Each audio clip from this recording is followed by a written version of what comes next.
Hey guys, welcome to our channel foodie plate. మా కజిన్కి మొన్నే పెళ్ళయిందండి. So పెళ్ళి అవుతుంది కదా, పార్టీ ఏది అంటే సరే ఇస్తానందని బయటకు అయితే వెళ్ళామండి. మనకి ఫుడ్ అంటే ఎక్కడికైనా వెళ్ళిపోతాం కదండి. సో 2 అవర్స్ డ్రైవ్ చేసుకుంటూ వెళ్ళామండి. మేము కజిన్స్ అందరం కలిపి ఒక 6 మెంబర్స్ అలాగా సాల్ట్ అనే రెస్టారెంట్కి అయితే వెళ్ళాము. ఇక్కడ అంబియన్స్ అది అయితే చాలా బాగుందండి. ఇండోర్ సీటింగ్ ఉంది, అలాగే అవుట్డోర్ సీటింగ్ ఉంది. ఇది ప్రమోషన్ అయితే కాదండి, జస్ట్ మామూలుగా మీకు కూడా చెప్దాము తెలుస్తుంది అని జెన్యూన్ రివ్యూ అయితే ఇచ్చాము. సో వీడియో స్కిప్ చేయకుండా మొత్తం లాస్ట్ వరకు చూసి మేము ఏం ఆర్డర్ ఇచ్చాము, ఎలా ఉన్నాయి మొత్తం చూసేయండి. మేమైతే బయట కూర్చున్నాము, ఎందుకంటే బయట సీటింగ్ బాగుంది, ఎలాగో ఈవినింగ్ కాబట్టి బాగుంటుంది కదా అని చెప్పి మేమైతే బయట ప్రిఫర్ చేసామండి. మార్నింగ్ అయితే లోపల కూడా ప్రిఫర్ చేయొచ్చు, ఏసీ ఉంటుంది కాబట్టి. ఇక్కడ వెరైటీగా లైట్ ఉందండి, అది పైన టచ్ చేస్తూ ఉంటే ఆన్ అవుతుంది, ఆఫ్ అవుతుంది అండి. సో మీకు డిఫరెంట్గా ఉందని చూపించాను. ఫస్ట్ అయితే సూప్ అయితే ఆర్డర్ ఇచ్చారండి మా కజిన్స్, నేనైతే తాగలేదు. చికెన్ మ్యాంచు సూప్ అయితే ఆర్డర్ ఇచ్చారు. దాంట్లోకి పెప్పర్ సాల్ట్ చూసారా ప్యాకెట్స్లో అయితే ఇచ్చారు, మామూలుగా అయితే డబ్బాల్లో ఉంటాయి కదా. సో ఇక్కడైతే డిఫరెంట్గా ఇచ్చారని చూపించాను.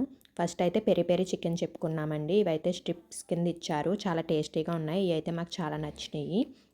సో మీరు కనుక వెళ్తే మాత్రం ఇది తప్పకుండా ఆర్డర్ చేసుకుని టేస్ట్ చేయండి. అండ్ నెక్స్ట్ వచ్చేసి కుల్ఫీ కబాబ్ అండి. ఇది కబాబ్స్నే కుల్ఫీ షేప్లో పెట్టారండి. ఇదైతే మనకి టేస్ట్ అయితే బాగుంది, కానీ ఎక్కువ స్పైసీ అది లేదు. స్పైసీ కావాలనుకున్న వాళ్ళు అది స్కిప్ చేసేయండి, లేదు నాకు నార్మల్గా ఉంటుంది సరిపోతుందంటే అది కూడా ఆర్డర్ చేసుకోండి. నెక్స్ట్ వచ్చి ప్రాన్స్ చెప్పామండి, అవి అయితే మాకు నచ్చలేదు, స్మెల్ కింద వచ్చినాయి. దెన్ చిల్లీ ఎగ్ అయితే చెప్పుకున్నాం, ఇది కూడా టేస్ట్ అయితే బాగుందండి. అండ్ తర్వాత వచ్చేసి ఇది కాల్చిన కారం కోడి అండి, ఇది కూడా అయితే టేస్ట్ అయితే బాగుంది. ఇది తందూరి టిక్కా ఆ టైప్లో ఉందండి. ఇదైతే పేరైతే మాత్రం అలా కాల్చిన కారం కోడి, బట్ టేస్ట్ అయితే మనకి తందూరి చికెన్ లాగా ఉంది. అండ్ దమ్ బిర్యానీ అయితే చెప్పుకున్నామండి. బిర్యానీస్లో అయితే దమ్ బిర్యానీకి 2 పీసెస్ ఇస్తారు కదా, ఒక joint piece, leg piece and normal piece ఒకటి. సో అదొకటి చెప్పుకున్నాము. అండ్ అలాగే ఇంకా స్టార్టర్స్ వచ్చేసి ఆనియన్ రింగ్స్ కూడా చెప్పుకున్నామండి. ఇది కూడా పైన క్రిస్పీగా లోపల సాఫ్ట్గా చాలా బాగుంది. అండ్ ఇవి వచ్చేసి డ్రాగన్ వింగ్స్ అండి. ఇవైతే మాకు నచ్చలేదు, అంత టేస్టీగా అయితే ఏం లేవు. ఇవైతే మీరు ఆర్డర్ చేసుకోకపోయినా పర్లేదు, మిగతావి బాగున్నాయి అన్నవి మీరు ట్రై చేయాలనుకుంటే ట్రై చేయొచ్చండి, మాకైతే నచ్చాయి. నెక్స్ట్ మెయిన్ కోర్స్లోకి వచ్చేసరికి ఇందాక బిర్యానీ చూపించాం కదా, దాంతోపాటు నాన్స్ కూడా చెప్పుకున్నామండి, బటర్ నాన్స్. దాంట్లోకి చికెన్ కర్రీ అయితే చెప్పుకున్నాము. ఇవన్నీ తినేసరికి హెవీ అయితే అయిపోయిందండి. మేము 6 మెంబర్స్ దాకా వెళ్ళాము. సో అన్నీ ఒక్కొక్క స్టార్టర్స్ అయితే ఒక్కొక్క పీస్ కింద వచ్చినాయి, అందుకే అన్ని వెరైటీస్ చెప్పుకున్నాము. అదే 2-3 వెళ్తే అన్నీ చెప్పుకోలేము కదా, ఏదో 1-2 స్టార్టర్స్ తినేసి వచ్చేయాలి.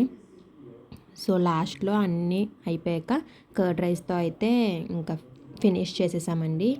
స్పెషల్ కర్డ్ రైస్ అండి. సో ఫ్రూట్స్ అదే పొమగ్రానేట్ అవి వేసి ఇచ్చారు. అండ్ చూసారా లాస్ట్లో అయితే బిల్తో పాటు మనకి సోంపు ఇస్తారు కదా, అది ఇలాగా వుడెన్ బాక్స్లో ఇలా ప్యాకెట్స్లో ఇచ్చారండి మనకి. అంతేనండి, మేమైతే దీంతో డిన్నర్ అయితే అయిపోయిందండి మాకు. మీరు ఎప్పుడైనా ఈ రెస్టారెంట్కి వెళ్తే మీరేం ట్రై చేశారు, మీకు ఫేవరెట్ ఏంటో కింద కామెంట్ సెక్షన్లో చెప్పండి, అప్పుడు నెక్స్ట్ టైం మేము కూడా ట్రై చేస్తాం. Thank you for watching, see you in the next video.